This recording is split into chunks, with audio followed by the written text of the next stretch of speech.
dijital termometre ve nem ölçer taktım. Şu anda %55 nem varmış içeride. Belli bir nem oranını geçtiğimizde %65 gibi ayarlamıştım sanıyorum. Şuraya havalandırma açtım. Akıllı prizle bir entegrasyon yaptım. %65 nem oranını gördüğü zaman o da akıllı prizi tetikleyip akıllı prizde dediğim gibi buradaki havalandırmayı çalışıp içerideki nemli havayı tahliye ediyor.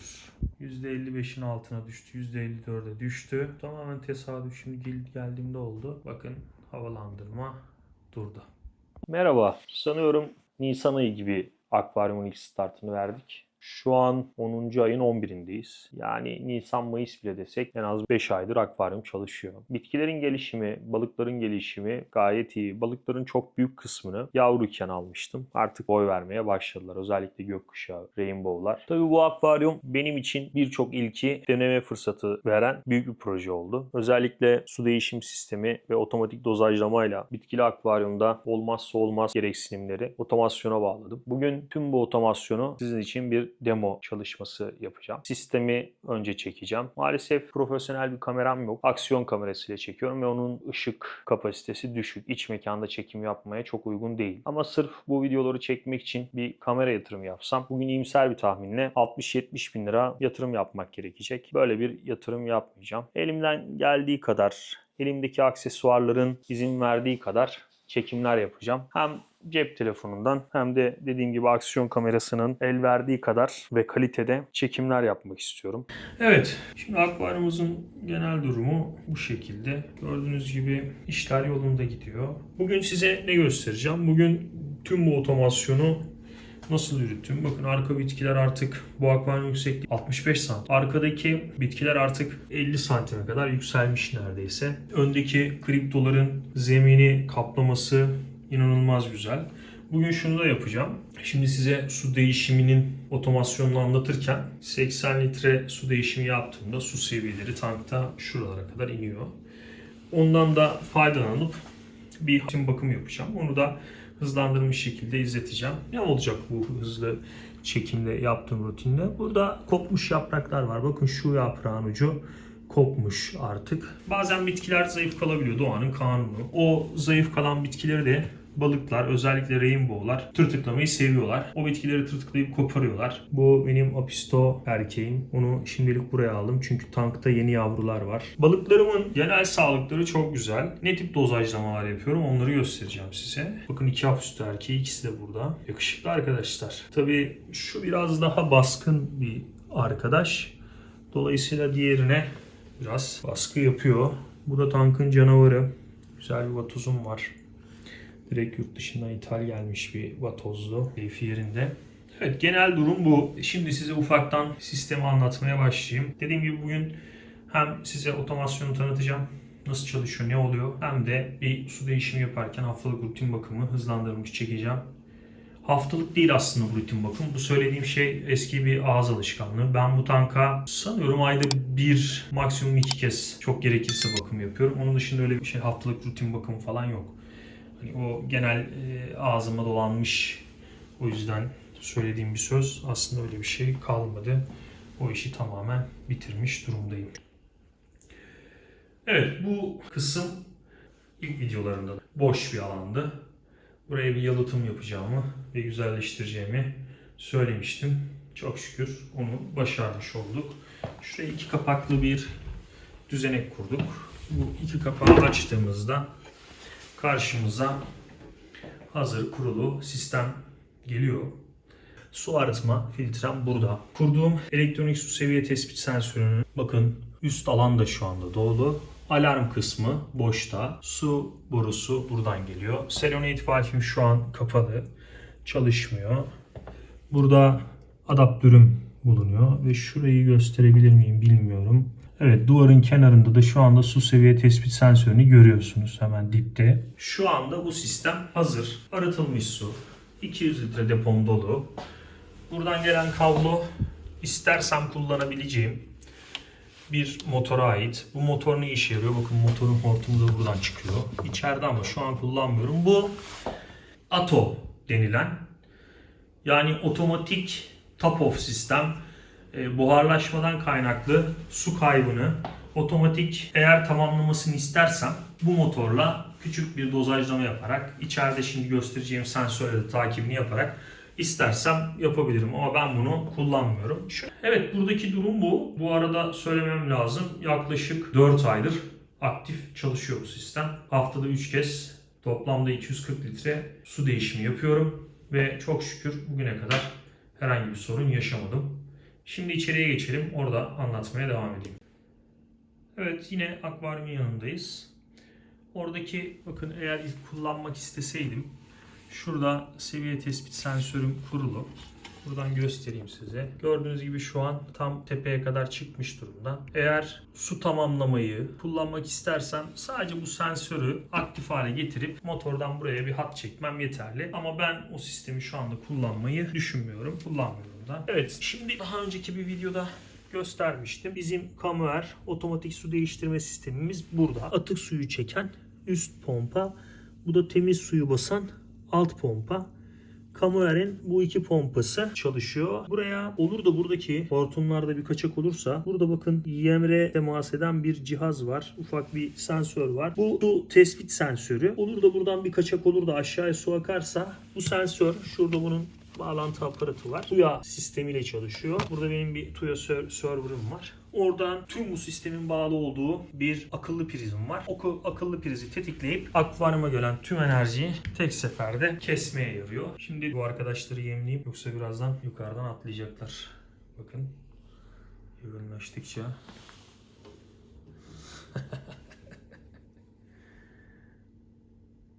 Çok keyif alıyorum ya. Dediğim gibi aksiyon kamerasında biraz görüntü karanlık. Buna şu an yapabileceğim bir şey yok. Su arıtma sistemini başlatırken ne yapıyorum? Şimdi ekran kaydını açalım. Akvaryum, Camuer Remote.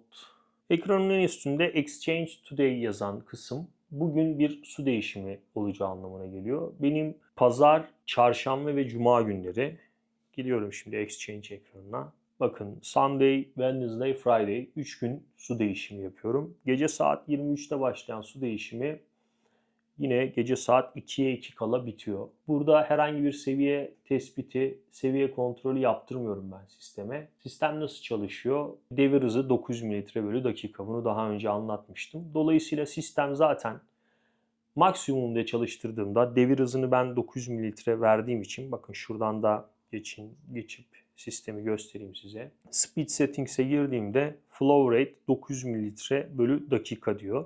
Yani ben full kapasite bu motorları çalıştırıyorum. Yani maksimum zaten 900 mililitre kadar dozajlayacağını düşündüğümüz için, bildiğimiz için daha doğrusu, bu sistemin 80 litreyi 1,5 saatte boşaltıp 1,5 saatte basacağını artık biliyoruz. Yani bize 3 saatlik bir zaman lazım. Bu 3 saat içinde geldiğimizde tekrar su değişimi ekranına, normalde bu gece saat 23'te su değişimi başlayacaktı. Ama ben bugünkü su değişimi animasyonu size gündüz gözüyle biraz daha fazla yüksek aydınlık içerisinde göstermek istediğim için Exchange ayarlarımdan şu an saat 13.29, 13.40'a, hatta 13.35'i ayarlayalım. Geldim, saat 13.35'te bize bu işi başlat güzel abicim diyelim.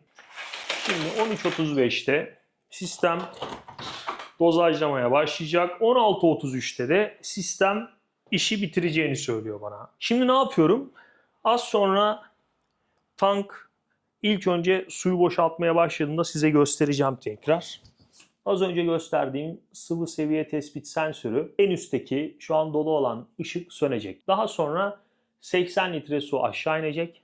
Ben 200 litre ile 2,5 kez su değişimi yapabilirim. 80-80, 160. Ne kalıyor? 40. Tam 2,5'a denk geliyor 200 litre ama altta bir pay olduğu için tam 200 litreyi kullanamayacağım. Üstte de bir pay var. Yani aslında 2 kere su değişimi yapmaya rahat rahat yetiyor. Daha sonra 3. su değişiminde sıvı seviye tespit sensörü en altta artık su kalmadığını tespit ettiği için otomatik olarak ne yapacak? Yukarıya kadar dolduracak. Şimdi ben bunu istemiyorum. Ben her su değişiminden sonra kullandığım miktar suyun tekrar tanka geri dolmasını istiyorum. Bunun için ne yapıyorum? Topo'da benim su seviye tespit sistemi diye bir akıllı prizim var. Bakın, normalde benim su değişimim kaçta bitiyordu? Gece 2'ye 2 kala. Şurada cihazı su değişimi sonraki gün hangi günlerse gelip programlamasını yaptırdım. Pazartesi, Perşembe, Cumartesi. Neden? Çünkü gece 11'de başlayan su değişimi bir sonraki gün bitiyor. Pazar gece 11'de başlayan, pazartesi sabah saat 2'ye 2 kala bitiyor. Sistem de saat 2'de prizi kapatıyor. Yani su seviye tespit sistemi offline oluyor. Sonra gece 2'yi 1 geçe sistemi tekrar açıyorum ve sistem şunu görüyor. Benim tankımda eksiklik var. Evet, en alt seviye sensörüm yanıyor ama üst seviyede olması gereken su olması gereken yerde değil. Üst seviyede suyun olması gereken yerde bir eksiklik var. Ne yapıyor? Sıvıyı üste kadar dolduruyor, takip ediyor. Dolayısıyla burada ne yapacağız? Biz şimdi geleceğiz. Şimdi 13.35'te başlayacaktı. Kaçta bitecekti su değişimi? 16.33'te. Yani şunu yapacağım. 16.35'e geleceğim. Tabii ki günleri de değiştireceğim. Pazara alayım şimdilik. Diğer günler kalsın. Çünkü iş bitince eski sisteme döneceğim. 16.35'te sistemi kapat dedim. Kapalı. Açmasını istediğim saatte 16.36 olacak. 1 dakika sonra da bu sistemi aç diyeceğim. 16.36 pazar günü sistemi aç diyeceğim. Şimdi ne yaptık? 16.35 pazar günü sistem kapanacak. 16.36'da açılacak. Şu anda tek yapmamız gereken şey saat 13.35'i beklemek. 13.35'te Kamuer otomatik olarak suyu çekmeye başlayacak. Bakalım çekecek mi? Bekleyelim, görelim. Şu an 13.33 oldu. 2 dakikamız var. O arada ben gidip kendime kahve alayım. Fıtı fıtı fıtı fıtı. Bakın tam 13.35. Ekranı bir güncelleyeyim. Zaten sesi duyuyorsunuz şu an. Motorun çalıştığında kameradan görüyorsunuz. Ben telefondayım. Bakın discharge pump aşağıda running moduna geçti. Şimdi sistem 80 litre suyu drenajla boşaltacak. Su nereye boşalıyor? Gelin size onu göstereyim. Ekran görüntüsünü artık kapatıyorum. Telefondan size başka bir şey göstereceğim. Gördüğünüz gibi arıtma sistemim burada. Duvarın arkasında akvaryum var. Dolapların arkasından şu gördüğünüz mavi boru benim deşarj hattımın borusu. Şu an çalışan pompadan gelen su buraya geliyor.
Evet, şu an o koal %75 kapasiteyle çalışıyor ve su debisi düştü. Bu yaklaşık 5. ya da 6. ay, bakarım ya Nisan'da start vermiştim ya da Mayıs'ta. Şu an 10. ayın 11'indeyiz. Yani 5-6 aylık bir süre olmuş. Yani debinin bu kadar düşmesi aslında iyi değil. Hani ben tabii uzun yıllardır OAS kullanıyorum. OAS'de biraz daha debi konusunda aslında başarılıydı. Şimdi bir %100 yapıp bakacağım durum ne. Ona göre bir filtre temizliği gerekecek gibi. Çok az daha fark etti. Tabii bu çaptaki filtrenin çok daha yüksek su devinimi vermesi gerekiyor. Bakın burada artık su seviyesinin altına gelmesine rağmen hala su çok da yüksek değil. Şimdi şunu göstermek istiyorum. Bu suyu nereden emiyor? Değil mi sistem? Şu an su arıtma sistemi çalışıyor. Bakın atık su pompası, üstteki pompa. Görüyor musunuz acaba? Devinim gözüküyor mu? Evet, gözüküyor. Şu an atık su sistemi çalışıyor. Hortum buradan suyu akvaryumdan alıyor. Şu mavi hortum gördüğünüz yukarıya gidiyor bakın. Şu hortum yukarıya gidiyor. Az önce gösterdiğim mavi hortuma gidip dökülüyor. Peki akvaryuma baktığınızda çok da fazla bir hortum görmüyorsunuz. Bunu özellikle yaptım. Şimdi şurayı dikkatinizi çekeyim. Bakın şuradan siyah bir hortum geliyor. Aslında şu mavi hortum geliyor ve şurada siyah bir bantla bunu izole ettim. Şu eski bir filtrenin su basış borusunu dizayn edip şu arkada görebileceğiniz gibi şu boru şu anda benim kirli suyumu bu boru çekiyor. Şu yukarıdan gözüküyor mavi kısım. Çıkarmak da istemiyorum. Sonra takması biraz zor. Sadece mavi. Evet bakın. Mavi boru burada. Bu boru buradan gelip aşağıya kamuere gidiyor. Bunu yine takalım. Bunu da düzeltelim. Bunu da düzeltelim. Gördüğünüz gibi epey gizli bir düzenek. Burada sankiymiş basış borusu gibiymiş. Peki bu filtrenin su basışı. Gördüğünüz gibi akvaryum su basışı. Şurada bir su basışı daha var. Bu ne? Bu da birazdan göreceksiniz. Temiz suyu basıyor. Şu beyaz boru da direkt aşağıda göstereyim size. Bunu buraya, bu da yine bir eski filtre malzemelerinden revize edip buraya koydum. Bunu da görmüyoruz. Burada bakın otomatik dozajlamaların hortumları var. Şu sistemi tıkadığı için buraya verdim. Yine şurada bir otomatik dozajlamanın boruları var. Bunlar da bizim sıvı gübrelerimizi ve benzeri maddeleri buraya veriyor. Yine karbondioksit difüzörümüz burada. Karbondioksit sürekli basıyoruz ve basış borusuyla akvaryuma dağılıyor. Temiz suyuna basacak. Şimdi daha 20-25 litre falan oldu. Çünkü yavaş bir sistem. 1,5 saate ihtiyacımız var. Ben o arada temizliklerime devam edeyim. Şurada 2 tane kabuk yaprak bırakmışız. Onda kalırız. Bakın o beyaz boru da şurada. Yukarıya temiz suyu basan beyaz boru da buradan çıkıyor. Bu temiz su hattı. Bu temiz su hattı da diğer, bakın şuradaki beyaz boru. Mutfaktan yine hijyenik borularla getirip, kamuerin bu boruları çok ince. Yani bir tesisat çekmek için yeterli mukavemeti yok. Dolayısıyla sadece burada bunların bu yumuşak yapısını kullanarak dar alanda rahat hareket etmesini sağladım sistemin. Ama diğer hatlar, mutfaktan gelen ve mutfağa giden atık hatların hepsi mukavemetli ve su taşımaya uygun borularla yaptım. Şimdi dediğim gibi pis suyu çekmeye devam ediyor. Ufak tefek yaptığım şeyleri, eksik yaptıklarımı tamamlayacağım. İşte şurada az önce gösterdim. Bakın şu yaprak kopuk. Yaprağı koparacağım. Bir de şurada bir kopuk yaprak var. Bu ikisini şimdi alacağım. Devam.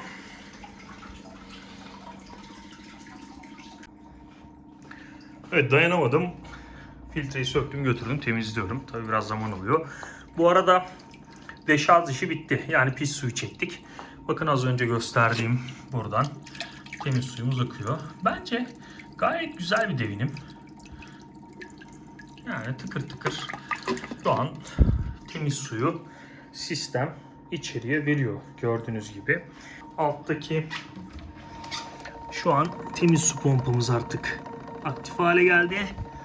Şimdi ne olacak? Sistem nasıl çalışıyor? Geldik. Evet bakın. Şimdi şu kadarlık kısmı pompa çektiği için artık tepedeki sensör yanmıyor. Söndü. Tepedeki sensör söndü.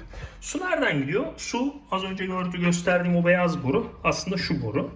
Şuraya bir tane eklenti taktım. Şu bana sürekli açık. Şu an suyu buradan peristaltik pompa, temiz su pompası çekiyor. Bu bana yardımıyla ve az önce gösterdiğim noktadan akvaryuma basıyor. Dediğim gibi bakın su seviyesi azalmaya başladı. Çünkü temiz su artık gidiyor akvaryuma. Durum bu. Ben şimdi temizliğe devam edeceğim. Evet, aslında bakımı neredeyse bitirdik. Şimdi tabii akvaryum durumu biraz kötü. Şimdi burada biraz yosunlanma olmuş kumda. Yeşil nokta yosunu dediğimiz yosun bu. Fosfat dengesizliğine oluşmuştur. Aslında akvaryumlarda ufak tefek yosunlaşma gayet normal. Çünkü sürekli yüksek ışık var. Onu halledeceğim. Şimdi o yosunlanmış kısımları çekeceğim. Onunla ilgili problem yok. Şimdi şunu göstermek istiyorum. Bakın akvaryumda bazen gözümüzden kaçan yerler olabiliyor. Şimdi şurada tam şu kısmı, evet. Biraz daha yukarıdan çekersem tam oluyor, evet. Şimdi orada bunlar siyah sakal yosunu. Niye oluşuyor? Oradaki su sirkülasyonu zayıf. Bir ağacın altında kalmış o kısım. Şimdi onu orada öyle bırakmak istemem. Çünkü artacaktır. Çoğalacaktır ve dağılacaktır. Şimdi bakıyorum başka bir yerde bir şey var mı diye. Yani gördüğüm bir şey yok. Kumda biraz var. O da aslına bakarsanız kabul edilebilir bir durum. Çok da böyle, şimdi kamerada çok net belli oldu. Aslında gözle bakınca o kadar da belli olmuyor. Borulardaki birikmiş pislikler, tabii filtreyi temizleyip tekrar başlattığım için tankın içine geldi ve ciddi partikül var. Bu partiküller yarın sabah kalmamış olur. Bakın filtrenin ateşi ne kadar değişti. 2 saat önce çektiğim video ile şimdi arasında çok ciddi fark var. Debisi çok yükseldi. Hazır. Zaten su değişimi yapıyorum. 1,5-2 saat bekleyeceğim. En azından o arada bunu da aradan çıkarayım dedim. Filtreyi de temizlemiş olduk. Bir 6 ay daha rahatsız. Şimdi ufak tefek böyle bitkilerin üstüne kumlar kaldı ama bunları zaten içeride çok fazla çöpçü var. Bu çöpçüler gezdikçe hem vatozlar hem çöpçüler bunların icabına bakıyor. Şimdi ne yapıyoruz? Su değişiminin bitmesini bekliyoruz. Tabii şimdi 80 litreden fazla bir su değiştirmiş oluyoruz. Yaklaşık 100 litreye yakın bir su değiştireceğiz. Hatta belki 120 litre olacak. Neden? Birincisi, filtrenin iç malzemelerini yıkamak için zaten 18'lik damacanayla su aldım. 80'in üstüne 18, 98 yani 100 litre o oldu. Filtrenin de içerisinde tam emin olmamakla birlikte sanıyorum 15-20 litre arasında bir su hacmi var. 20 litre de öyle desek 120 litre. Yani bizim su değişimimiz bittiğinde şu kadar gibi bir mesafe kalmasını bekliyorum. Göreceğiz onu. Onu da tamamlayacağız. Onu tamamladıktan sonra ne işimiz var? Tabii ki mineraller ekleyeceğiz. Magnezyum, kalsiyum ve karbonat ekleyeceğiz. Suyun pH ve KH'ını dengelememiz lazım. Bu çok önemli. Daha sonra da sıvı gübrelemeler yapacağız. Sıvı gübrelemeleri şimdi yapmayacağım çünkü artık akşam oldu. Güneş batıyor. Bu saatten sonra bir şeye de ihtiyacımız yok. Sıvı gübreye ihtiyacımız yok. Sadece pH ve KH'ı olması gereken seviyeye çekeceğiz. Sonra ben size sıvı gübrelemeyi sistem kendi nasıl yapıyor, saat kaçta yapıyor onu göstereceğim. Ve bugünkü bakım işi bitmiş olacak. Şimdi sırada ne var? Az önce bahsettiğim gibi bu Flourish Excel. Excel'i kafamıza göre kullanamayız. Bakın burada kullanım talimatı ne diyor? Abi 115 litre, 15 mililitre kullanabilirsin diyor. Bizim tankımız 585 litre. İşte 4 katı gibi düşünsek biz 60 mililitreye kadar günlük Excel giriş yapabiliriz. Şimdi bir çay bardağına dolduralım.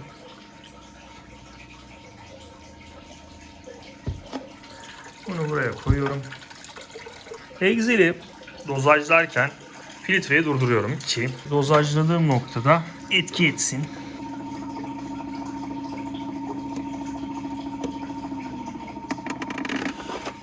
Filtreyi durdurdum. Şimdi şöyle bir şırıngam var. Excel'imizi çekelim. Ne dedik? 60 mililitreye kadar yapabiliriz. Bu yaklaşık 8-10 mililitre alıyor. Ama o kadar kullanmayacağım dedi. Her dediği bizim şu kayanın üzerinde. Bakın gözüküyor biraz kötü. Üzgünüm o konuda. Şimdi kayanın oraya ineceğim. Şurası. Excel'i yosunların üzerine enjekte ediyorum.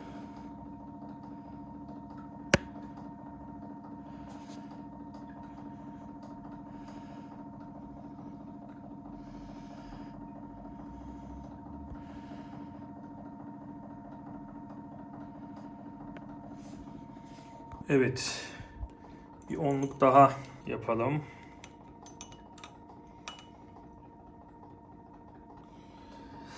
Şimdilik oraya bir 10 daha enjekte edeyim ben. Garanti olsun. Bir de şurada bir yerde görmüştüm aslında. Evet bakın şurada çok ciddi var. Şurası. Yoksa evet şurası gözüküyor gibi. Burası da çok kötü durumda. Burada bir taş var.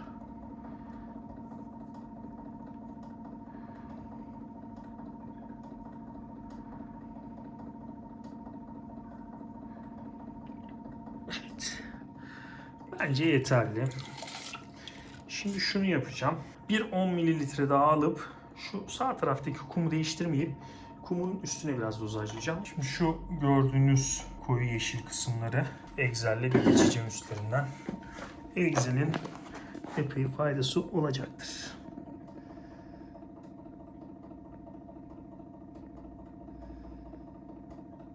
Kaç lan kaç. Kaç oradan.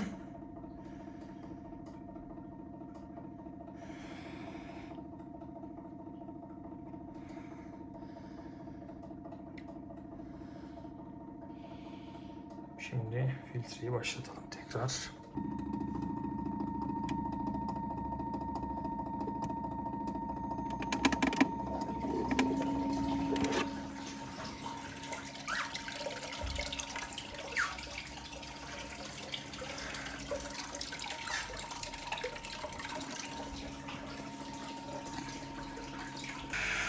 Yetişemedik. Sistem kendisini başlattı ve su dolumu yapıyor artık.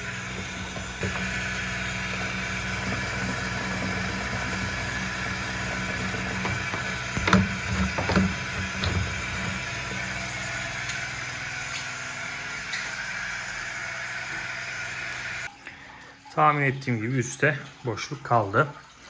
Aslında sistem 80 litreyi dozajladı ama biz artı 40 litre daha kullandık. Şimdi ne yapacağız? Çok basit. Cameron uygulamasına giriyorum. Zaten az önce size gösterdiğim yukarıda bir su seviye tespit sensörü vardı. O sensör şu, liquid level sensör. Sol üst köşedeki sensör. Şu an fall yani başarısız. Sensör su ile temas etmiyor anlamına geliyor. Bir senkronizasyon istedi. Az önce fişleri çıkardık, taktık, onunla ilgili olabilir. Şimdi Exchange'e geliyorum. Bizim Exchange'imiz tamamlandı aslında. Şu an saat 16.40, 16.33'te bitmiş. Ben içeride başka bir şeyle uğraşıyordum. Şimdi şunu yapıyorum. Pilonu manuele çeviriyorum. Buraya en az 40 litre su dozajlamam gerektiğini biliyorum ama garanti olsun diye şuradan 30 litre önce bir dozajlayacağım. Geliyorum. 30.000 mililitre olarak salt water. Sesi duydunuz. Motor şu an dozajlamaya başladı. Bir 30 litre dolduralım. Bakalım buradaki liquid level sensörü float up konumuna getirmemiz gerekiyor. Göreceğiz ne olacağını. Bir 30 litre daha dozajlamaya başladık. Şu an bakın 30 litre dozajlama başladı. Kayıt başladığında maalesef ben ortalığı dağıttığım için oraları toparlıyordum. Şimdi sistem şu. Bakın üstteki sensörü görüyorsunuz. Şu an dolu değil. Şu su seviye tespit sensörünü kapadığım zaman bakın ışık söndü. Şu anda filtre durdu. İki de su dolumu bittiğinde sistem şu halde oluyor. Tabii bu alt seviye sensörü yanıyor. Ancak bakın bu kadar bir boşluk var. Yani neredeyse deponun yarısını kullanmış oluyorum. Çünkü üstte bir boşluğum var. Altta bir boşluğum var. Aşağı yukarı yarısını kullandım. Şimdi şu olabilir. Ben bir daha su değişimi yaptığımda 80 litreyi bastığımda genelde su bunun altına ineceği için otomatik olarak suyu buraya kadar dolduracak. Ama ne olacak? Aynı anda hem taze suyu basacağım hem arıtma çalışacak. Bu arıtmanın kapasitesi bu işi yapmaya fazlasıyla yeterli. Ama ben şunu istiyorum. Su dolumunu yaptım. Gece saat 2'de iş bitti. 2'de sistemi şu an gördüğünüz gibi ekran kayıtta kapalı hale getiriyorum. Sonra sisteme diyorum ki gece güzel kardeşim benim 2'yi 1 geçe tekrar aç sistemi. Aslında sisteme bir küçük trik yapıyorum ve şu oluyor. Sistem gece 2'de kapanıp 2'yi 1 geçe başladığında otomatik olarak Selenite valve açılıyor. Dolayısıyla arıtma başlıyor. Birazdan dolduğunda göstereceğim. Yaklaşık 40 dakikaya dolar. Bakın sistem devreye girdi. Diyor ki evet tamam altta su var ama su eksik.